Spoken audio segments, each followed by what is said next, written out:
Good morning, everyone. The next speaker for the day is Sri Murali Tantri. Mr. Murali Tantri doesn't need any introduction. He's been in numismatics for almost more than 3 decades.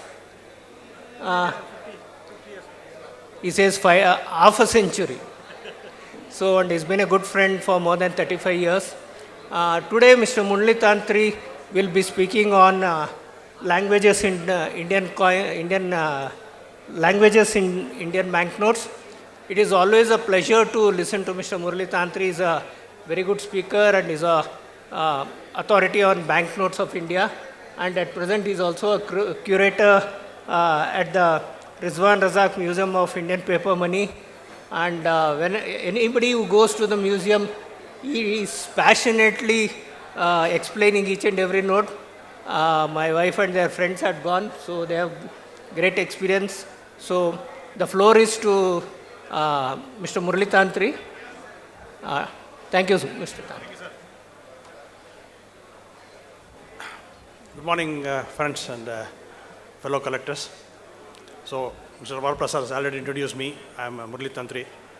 I've been collecting for almost 50 years now. My specialization includes British India coins, British India notes, Republic India notes, and I also do some little bit of research, mostly with respect to Indian paper money. So today's presentation is basically about the languages that is there in the notes. See, if you look at it, there's one thing that is common across the country. That's definitely not the language. It's basically the note. Whether you go to Kanyakumari or to Kashmir, people can speak one common language, that is basically note or coins. So it is important to understand that the different types of languages that is used in the notes. Before we really start, I basically want to say that how exactly the concept of money itself came into being. So if you look at it during the evolution of the human race, there's one important thing that happened during the evolution is basically trade. So when the trade started, those days it was not with using money. Money came much later. To begin with, what happened was they used to sort of live with their whatever resources they had. But then again, as they move forward, when the human races started evolutioning further down, they started with trade and they wanted more. So once it happened, people who had excess of any material used to sort of exchange it with whatever the other person had. That is called barter. So the barter system is basically trying to sort of exchange two materials which one person has and another person doesn't have. However, the barter had its own drawbacks. For a simple reason, supposing I have a cow and you have a sheep, but unfortunately I don't want a sheep. I basically want a goat. So then the barter used to fail. So what happened was, that's when exactly a via media, basically a common platform that came, that is called money. So money came in different forms and form, shapes and sizes. To begin with, actually, we had something called primitive money, which had a lot of things which I'm going to explain. So the failure of the barter system in the human race led to the invention of money.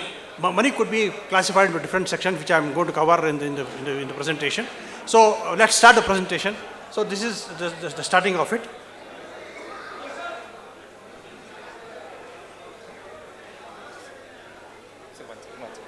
Okay. See, from the birth of money, basically it is broadly classified into 5 different sections. One is basically the commodity money. The reason why I have specifically mentioned the shortcomings of the barter system led to the invention of money. So if you look at the different types of money that's available, that's commodity money. In terms, it's also called as the primitive money. Then we have the metallic money, where actually the metal came into being, not necessarily replacing the commodity. Even today, the commodity is traded, and it is a very important form of your exchange. So, and then we have the paper money, which is the subject of which I'm going to talk about today. Then we have the credit money, where the banks came into picture and they started issuing credits without being known, the money being handed over directly to the person.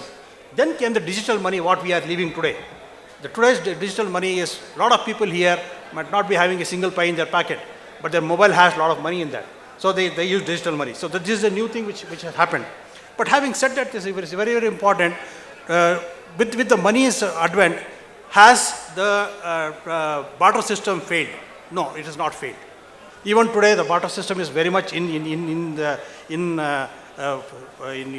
motion, and the reason being why I am saying that is a lot of countries today, maybe not at the human level, but at the nation level, people still barter. Example, Thailand might give rise to Iran for oil, is barter. So if you go to any remote villages of in the country today, people who give the services in land tilling or harvesting and things like that, they get in return rice or jaggery. See, basically there is no money involved there. It's still a barter. So the barter still is alive, but in a very, very, very minuscule form and very minuscule use. So having said that, barter is still alive, still is happening, but then again, predominantly the money has taken over. So let's move on to this next slide. So what are different types of primitive money that used to be there in the primitive period? Alcohol is one of the major things, because alcohol is not new to any generation, but it was there predominantly. Alcohol, salt. In Ethiopia, salt was treated as a money which is made up into cubes and sort of traded for material. Then we had she shells, which basically called cowrie shells in this thing. See, cowrie shells in itself is very light, it gets blown up. So what they used to do to make it heavier, they used to inject lead into it and make it heavier. So cowrie shells was very, very important as a medium of money in those days. Then we have cocoa seeds, which is basically a very strong commodity about manufacturing chocolates and things like that. Whale and shark teeth. Basically, if you look at Vanuatu and the regions in the ocean specific countries, predominantly people used to trade whalebone and shark teeth as part of the money. Then precious stone like ruby, tiger eye, and brass, and all those things can be used as precious metal. Predominantly to start with, it was gold and silver. Like if you look at the ancient money which the Vikings and used to use, they are used predominantly gold and silver as the metal money. Then tobacco was of course a sort of money that was used for exchanges. Animal skin, more importantly in the regions where the Eskimos used to be there, animal skin used to be part of the money where they used to sort of trade it for food or for any other material that they require. Then livestock, as I said, like cow, sheep, pig, goat, horse, donkey, everything used to be livestock.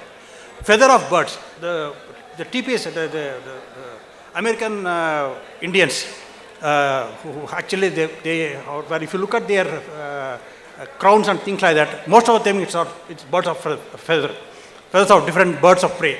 So that was treated as money in the American, southern American region of the world. So the metallic, when the trade expanded, metals like gold and silver became more common. Metals were more durable, portable. The reason why some of the things did not work, for a simple reason, like for example, take salt. If I'm trying to use it as a money, the salt comes in the form of a block. Now the moment I start breaking the block, it may not be viable for trading. So that became sort of a problem. Likewise, livestock. Supposing, for example, I just want a sheep. I cannot be giving an entire cow for a sheep. So I can't cut the cow and give it to you. So then what happened? There are shortcomings which led to people accepting different forms of money. So metal came into picture then, where it can be sized. Since it's a metal, it can be cut into different shapes and sizes and traded. So this is basically, that's when later actually the coins, when it came into actual users, then the standardization became. Standardization in the sense, with respect to the shape, size, weight, composition, everything is standardization. So in India, the standardization happened when the colonial rule came into picture. Starting from 1771, the coins were all in standard size. Rupee had its weight, your half rupee had its weight, your gold pagodas had its weight. That's the standardization that crept in when the colonial rule started in India. So the paper money. So what happened was, see, in the credit of paper money goes to the Chinese, because way back in the 8th century, the Song dynasty, they used a money form called as Jozi. Jozi is basically a money which people used to deposit their coins. See, anybody who is a collector here, you should know that the Chinese coins had a hole in it. So carrying was a big problem in those days. So what they used to do, they used to sort of make a necklace out of that coins and wear it and take it. But sheer weight of the coin was making it very difficult for them to move around. So what they did, they used to sort of deposit those coins with a trader, and that trader used to give a note telling that he has deposited so much pieces of coin. Now that became a starting point of your paper money. So that's where it started, and it started way back in 1618 to 1907 AD, and started from there. And when it came to Europe, in Europe actually the State Bank of the Swiss Bank of the Stockholm Bank, which is basically in Sweden, they issued the Swedish Swiss Bank. They started in 1661. And in India, it started with the East India Company stepping their fate in India and started trading. So it started with 1770, and it went up to, it's still valid till date. So the paper money in 1861 till 1861, predominantly the paper money used to be handled by the private banks. The private banks had three presidencies, the Bengal, Bombay and Madras presidency, and predominantly controlled by the East India Company. And in 1857, there was a huge event that happened. That's basically the first war of independence. Is called the revolt. So when that no confidence, the revolt happened, the Queen stepped in and he says, people lost faith in the company. So they stepped in and said, any banks, private banks which were issuing money, they cannot issue. They were prohibited in issuing money, but other banking activities they could continue. But issuing of the money was taken away from them, and it was predominantly with the crown, basically government. See, there are a lot of people confuse currency with banknote. They are not the same. The banknotes are issued by the banks. The currency notes are always issued by the government. In India, we are lucky to have both. The rupee one is basically a currency note issued by the government of India, signed by the finance secretary. That cannot be demonetized. That is a coin in form of paper. Whereas 2 rupees and above is issued by Reserve Bank of India. It's a paper money. It's a banknote which can be demonetized. And we had 3 demonetized in the country. A lot of people know only 2 demonetized happened, which happened. The first happened in 46, the second happened in 78, and the third very recently happened in 2016. So this is the story about how the paper money came into being. So the credit money is basically developed by the banking system, as clearly said. When a lot of money has to be exchanged, the banker used to step in and sort of give credit to the person. The person in turn actually will not withdraw the cash. It used to give a check or a demand draft and do the transaction. So that's when the credit money happens.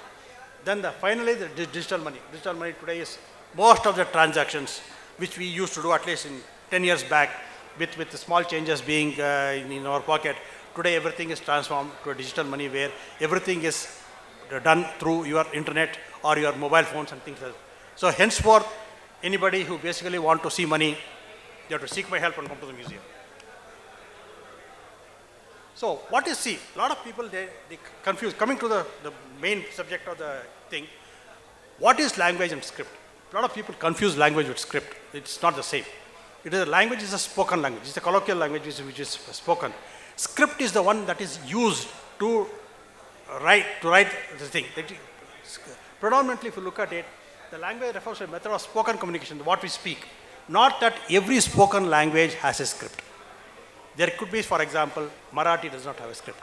No, Marathi uses Devanagari. So is Hindi. So Urdu uses Persian as a script. So, see, for example, I'm giving some examples where Dari, Kashmiri exactly are different languages, but the written script is Perso-Arabic script. Likewise, if you look, English, French, German, Italy are languages, but the written script is Roman, as I mentioned. Hindi, Marathi, Nepali are different languages, but again, written script is Devanagari. Likewise, if you look at the Konkani, is a language spoken in the southern part of India, written approximately 6 different scripts, including Devanagari and Roman.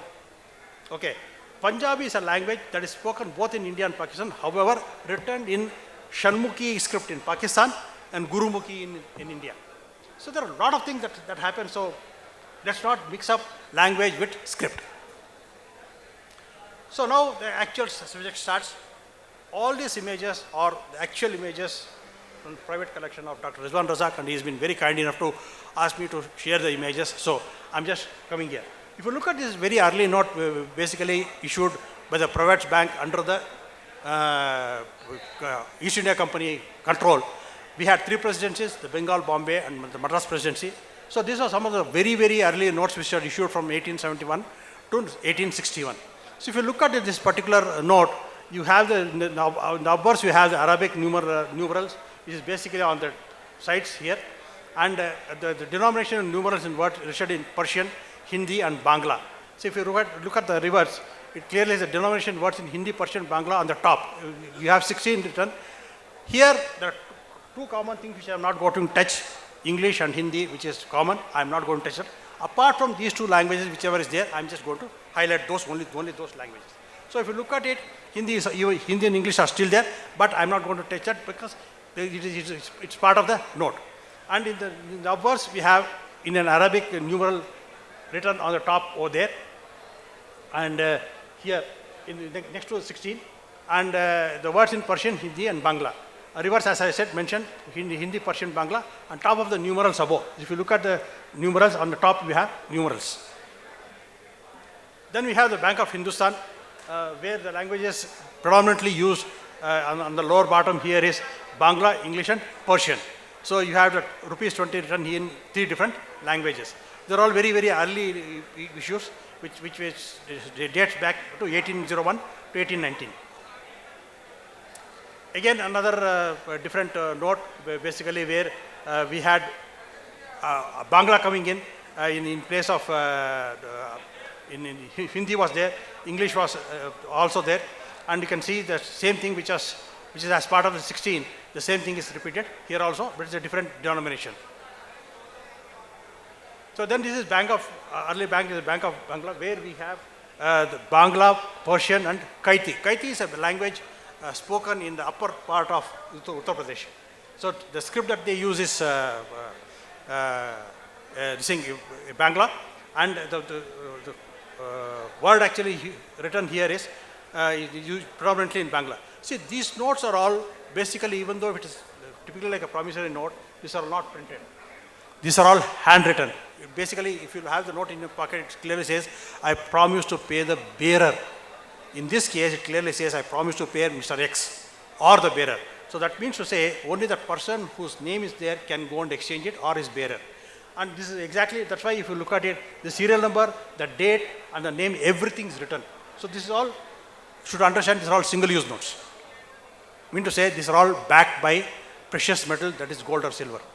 Okay? When once it is redeemed, the note, the signature part is either cut using a sharp instrument or crudely in the hand. So these are all single-use notes. The mere fact that we have these notes to see here is either it is not redeemed or it is a banker's copy. Continuing on that, now if you look at it, here we have again, any Bengal presidency notes will have Bangla predominantly in the note.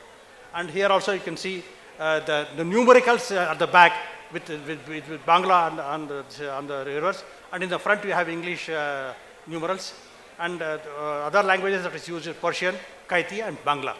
You can see at the bottom right here. So this is another note which is basically again used during the East India Company period in Bangla, in Bengal presidency. Same, Bangla and Kaiti will be there. Same thing, different banknotes, just to show you like how many different types of notes were there in this region. Same thing. Whereas here, the Devanagari started appearing, and in the notes, and Arabic, English, Arabic, and Bangla was common. The Devanagari started appearing with the numerals in 4 different corners. See, the best part about this Union Bank is 5 actually you can see on the top right. When it comes to 10, the numerical English will go down. This is basically a feature to ensure that counterfeiting does not happen. So if you look at it, 10 comes here, and in 25 comes here, 100 comes there in English. So it's rotating clockwise. Then this is early banknotes of Bombay, where actually Marathi and Gujarati comes prominently. So the reason why the language keeps changing is the region where it is used. Supposing the Bengal area, Bangla is prominent, whereas when it comes to Bombay, it is Marathi and Gujarati. Same thing with a different type of notes that was issued during the Bombay Presidency regime. Different denominations and same thing. So I will just go back to Madras. When it comes to Madras Presidency, you can see the South Indian languages predominantly Telugu, Tamil coming in. Kannada comes much later. So this is the Madras Presidency Bank, it is issued by Madras Bank. So same thing. See, the important thing about this is this basically can be exchanged for two different metals, which is a very, very unique one, gold or silver. It says pagodas or arcot rupee. Very, very unique note. Same thing where the Persian, Telugu and Tamil comes into being. And here you can see the Arabic, it's a different note where you have the denominations in all four corners of the note, which came as a later this thing. So all this Bank of Madras, Bank of Bengal, Bank of Bombay got merged to Imperial Bank, and Imperial Bank became State Bank of India later.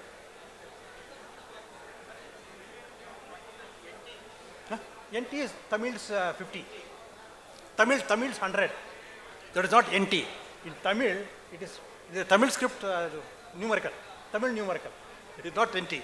A lot of people confuse that. It is Tamil's 50. But it's very, very crude. Actually, it's not like that. It's a different thing. But it's Tamil's numerical 50. See that? Like that. So here comes the Uniface series. So this is exactly what I was telling. See, if you look at the previous bank, it says Bank of Madras. This is a banknote. Whereas here, it is a currency note because it is issued by Government of India. It started from 1861 and from till 1930, these notes were in circulation. Later, the portrait series came into being. So here, predominantly, if you look at it, is basically Bangla and Persian, and English being the common thing.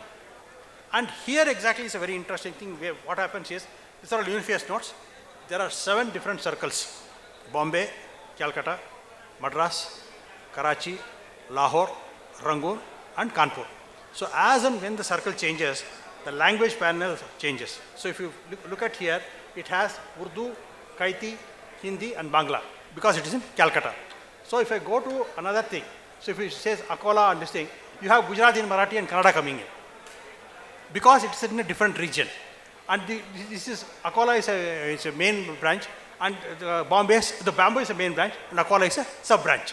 So as the circle of issues changes, the language panel also changes. See, when it comes to Madras, you can see all the 4 South Indian languages. You have Kannada, Malayalam, Tamil, and Telugu. See, actually here, if you look at it, 5 Rupai Gadu is spelled properly. But on a later date, the same, it is all singular. I don't know what made them to make this mistake. If you look at it, 5 Rupai, Gadu gone. So, see, there are different things. See, from here, 4 language to 6 language.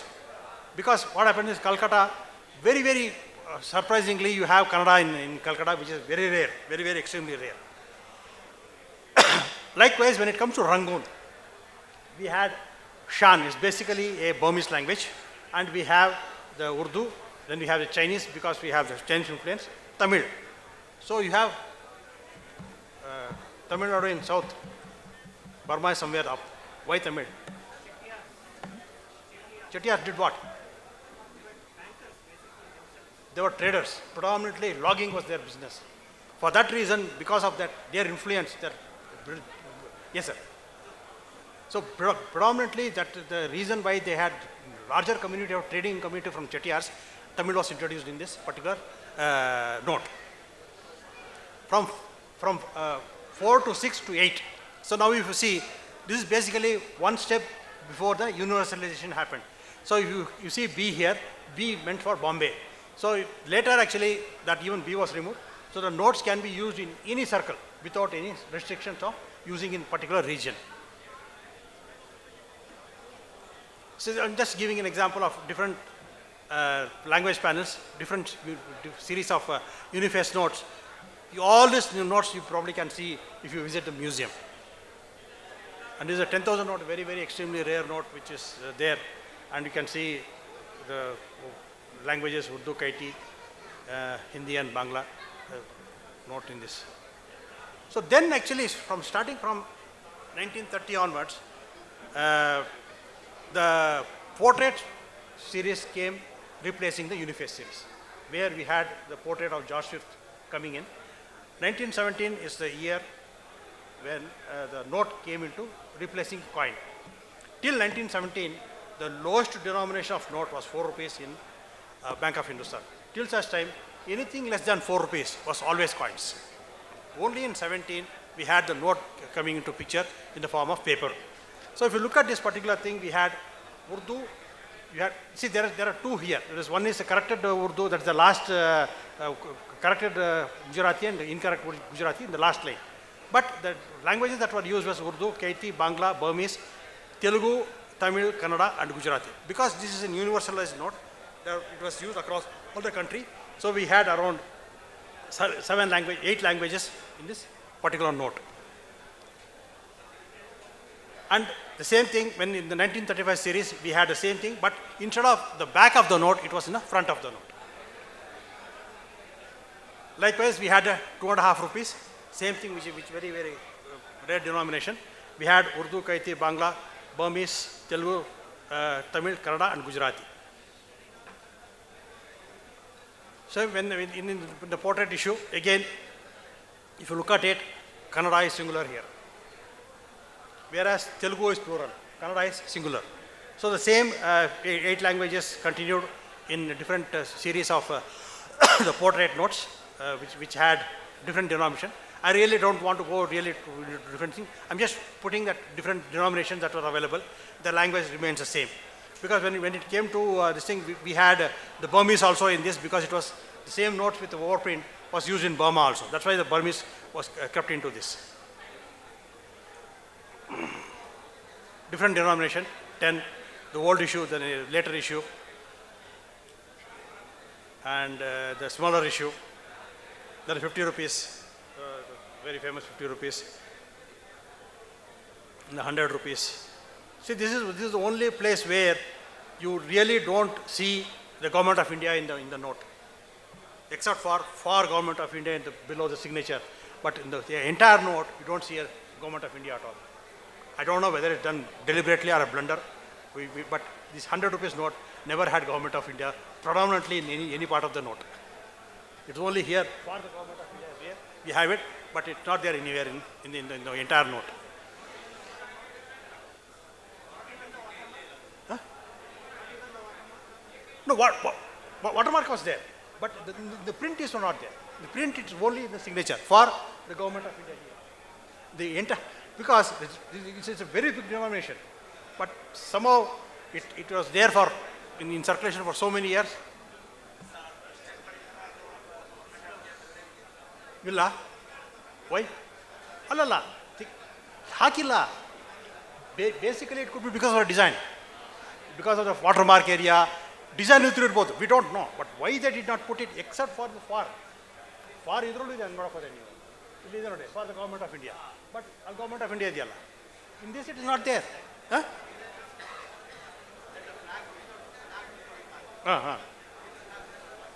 Yeah, maybe could do that.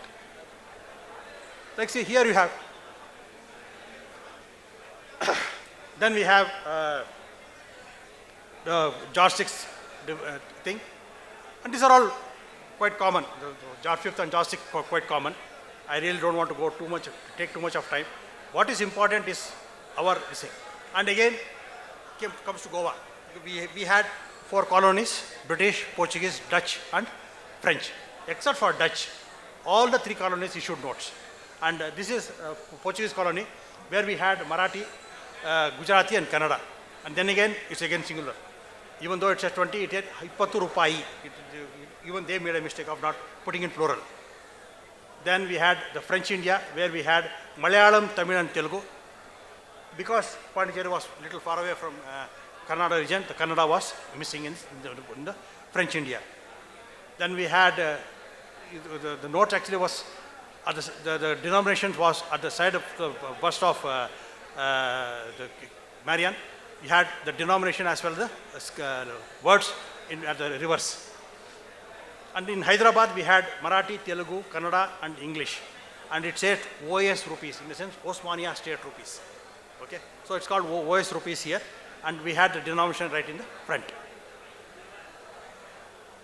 So, Republic India is what is very, very interesting and things. Like if you look at it, there are totally 6 language panels in the Republic of India, 2 sub-panels with corrections in plural, basically in the languages, which I said. And we had, in panel 1, we had 8 languages, and panel 2 had 8 languages, but in ascending order.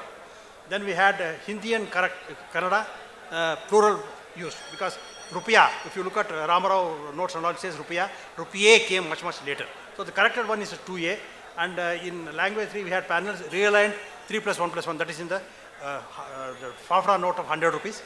Then we had the language panel 4, where the Hindi got dropped, because it was there in the other part of the note, in the language panel Hindi got dropped. Then in the language panel 4A, the dialects change in Gujarati, Kannada, Tamil, Telugu, and Urdu. Language 5, we had 13 languages in alphabetical order, and currently we are having language panel 6, which has around 15 languages, Konkani and Nepali added to it. I'm just going to show you some demonstration of this. This is the language panel 1, where we have Urdu, Hindi, Bangla, Telugu, Tamil, and Kannada. You can really see Hattu Rupai instead of Rupai Galu, and we have Gujarati and Oriya.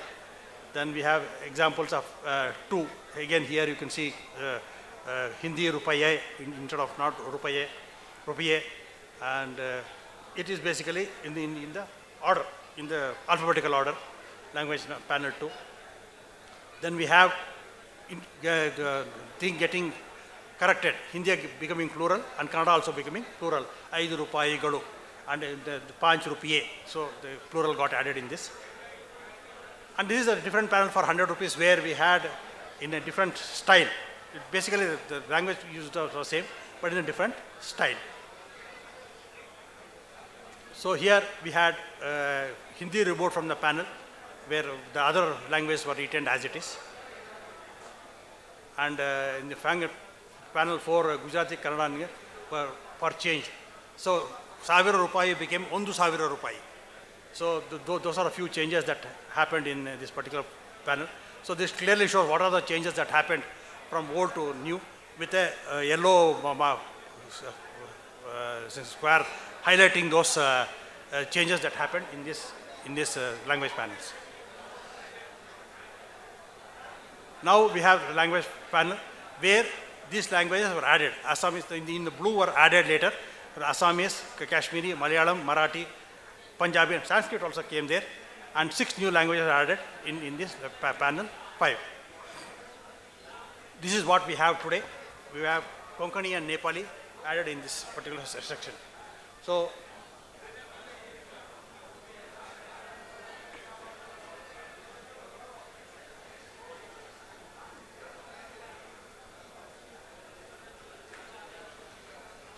all these images I got it from Dr. Rizazana's private collection, and the reference is the book, the Bible, what we use for paper money collection. So now I open the session for any questions. If you have, I'm more happy to answer the questions.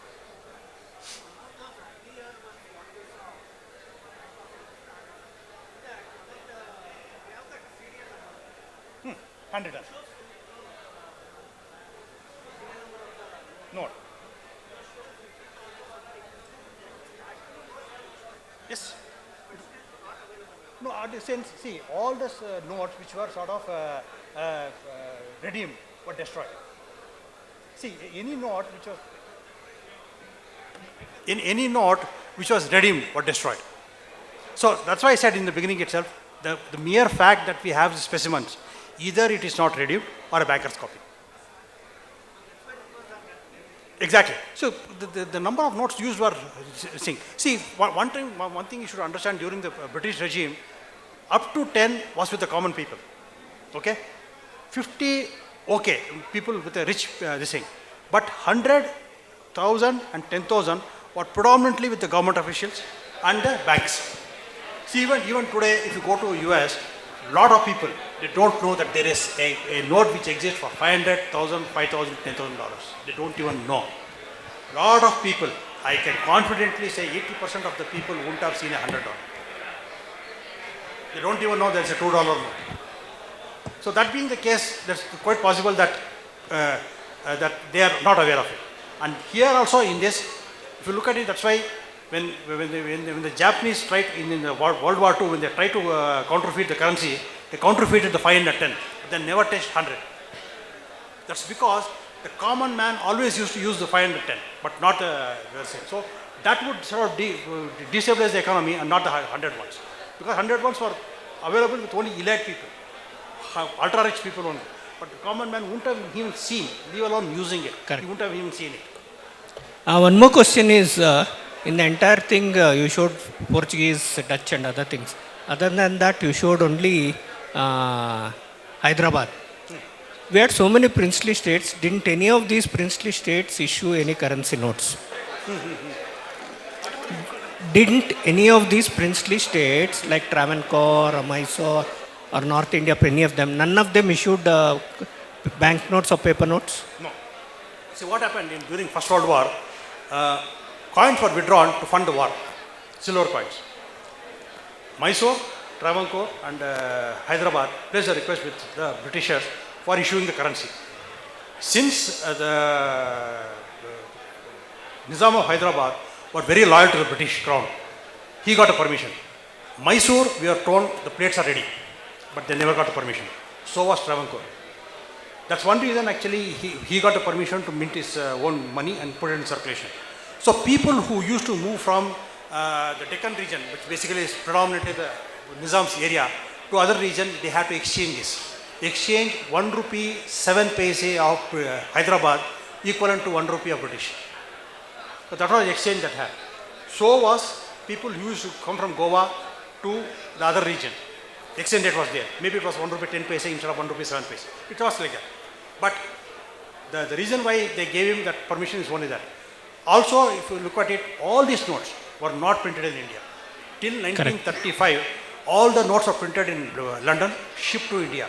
That's one reason, if you look at it, most of the notes, the Uniface notes predominantly, they came to India without signature. The signature was rubber stamped. Till such time, if the notes were lost, because there are 4 occasions where the ship got wrecked. Twice during the war and two times during the peacetime.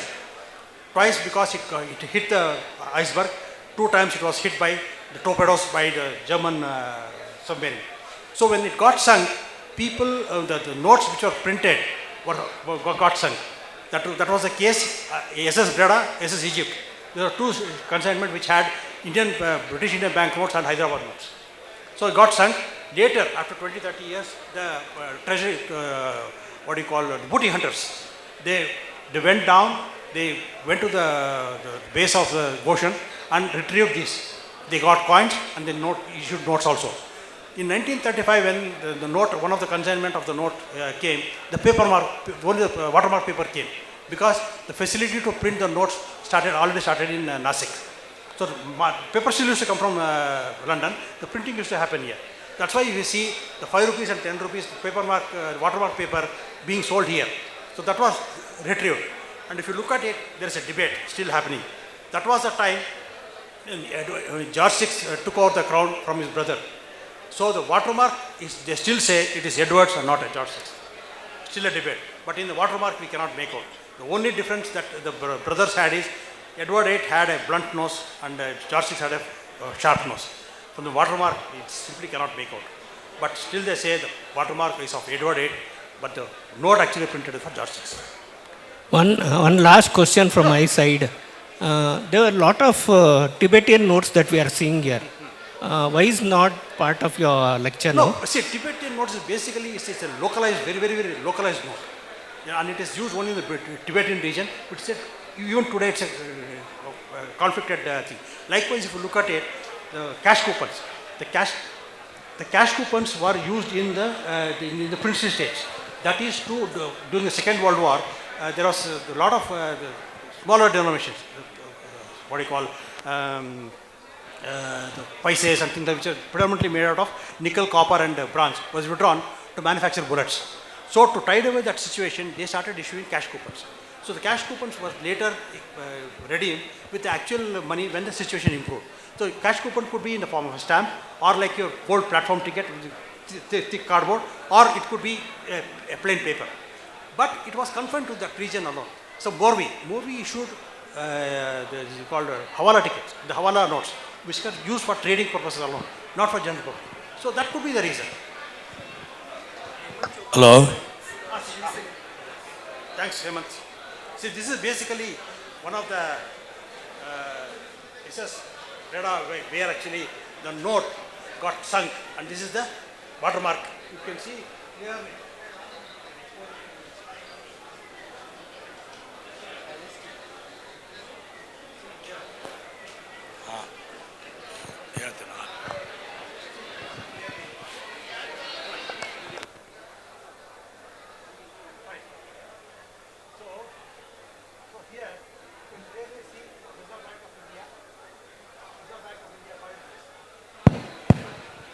So okay, here you clearly see Reserve Bank of India, 5 rupees. See, this is basically a cut sheet. The actual sheet could take around 40 or 36 depending on the matrix. So this is basically, see if you look at these edges, these are all the one we got seeped into it. They literally cut this part to make it marketable. But in reality, it is close to around 40 notes that can be printed on the sheet. Thank you. Questions? Hello?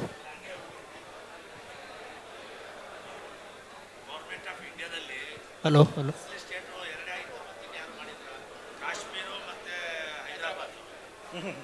Navnagar. Navnagar. Navnagar. Navanagar again. Hello, there are 7 states. Morvi, Navanagar. There is one more. No. There is Navanagar, Morvi. There is one more state. Dungabar. Dungabar or something like that. There are 4 princely states. See, Kashmir is one thing you should try and understand. The notes were not for general public use. It is only for the revenue department. For paying your property taxes, you paying revenues, taxes for your, within the government, only for that purpose. It was not for the general public. It was never for the general public. And Hyderabad for Deccan region. Navanagaro, Nivella Inondo. No. Dungapur and Morvi. Anything else? Thank you, thank you, people. Thanks for your patience. I hope it was educative, and thank you for your time. And I thank the Falcon Point Gallery for providing this opportunity to share my knowledge, and I really appreciate that opportunity given. Thank you so much.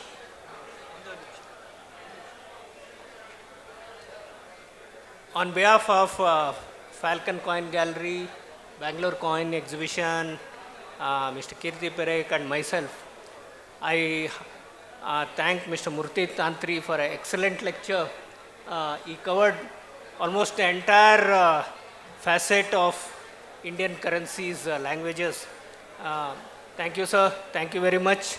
On behalf of Falcon Coin Gallery, I request Mr. Keshav Murthy to present a small memento to Mr. Murali Tantri. Murali Tantri.